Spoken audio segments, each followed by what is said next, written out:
सुतक काय येते आणि जाते, राजकारण थांबवून कसं चालेल असा सवाल सामनातून विचारण्यात आलाय। राजकारण खरोखरच लय वंगाळ झालंय असं सामनात म्हटलंय। सुनेत्रा पवार यांच्या शपथविधीनंतर सामनातून ही टीका करण्यात आली आहे।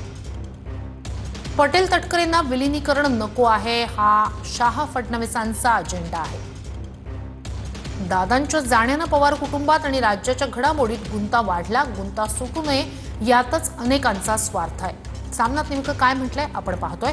पुढचं पुढे पाहू। महाराष्ट्राला पहिल्या महिला उपमुख्यमंत्री मिळाल्या, त्यांचं अभिनंदन। सुतक काय येते आणि जाते, राजकारण थांबवून कसं चालेल, राजकारण खरोखरच लई वंगाळ झाले आहे। अजित पवारांच्या निधनाच्या धक्क्यातून महाराष्ट्र सावरला नाही, तोच शाह फडणवीसांच्या राजकीय खेळीनं दुसरा धक्का दिला आहे। अजित पवारांच्या चितेची आग विझण्याआधीच सुनेत्रा पवार यांनी उपमुख्यमंत्री पदाची शपथ घेतली, यावर संमिश्र लोकभावना आहेत। दादांच्या भाषेत सांगायचं तर सध्या राजकारण लई वंगाळ झालं आहे आणि या राजकारणाचे सूत्रधार भाजपचे सध्याचे नेतृत्व आहे। मुश्रीफांचे म्हणणे खरे मानले तर एक गोष्ट महत्त्वाची, ती म्हणजे राष्ट्रवादीची युती सनातनी विचारांच्या भाजप बरोबर आहे। घरात सुतक सुरू असताना असा शपथ सोहळा हिंदुत्वाच्या चौकटीत बसत नाही। पटेल तटकरेंच्यात वाद आहे। पवार पाटलांचा पक्ष हा पटेलांचा पक्ष होऊ नये म्हणून काही जणांनी धावाधाव करून सुनेत्रा पवारांना उपसिंहासनावर बसवलं। याचा अर्थ दादांचा पक्ष पुढे टिकेल व चालेल असे नाही।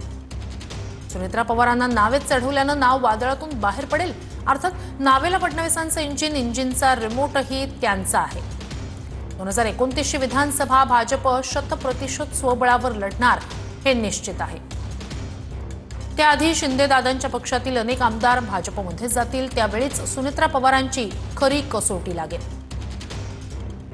पटेल तटकरे हे स्वतः निवडून येण्याची मारामार, तिथे पक्षाचे आमदार ते निवडून कसे आणणार। अजित पवारांकडे असलेलं अर्थ नियोजन खातं महत्त्वाचं होतं, त्यामुळे आमदार कार्यकर्त्यांना सढळ हस्ते निधी वाटप होत असे।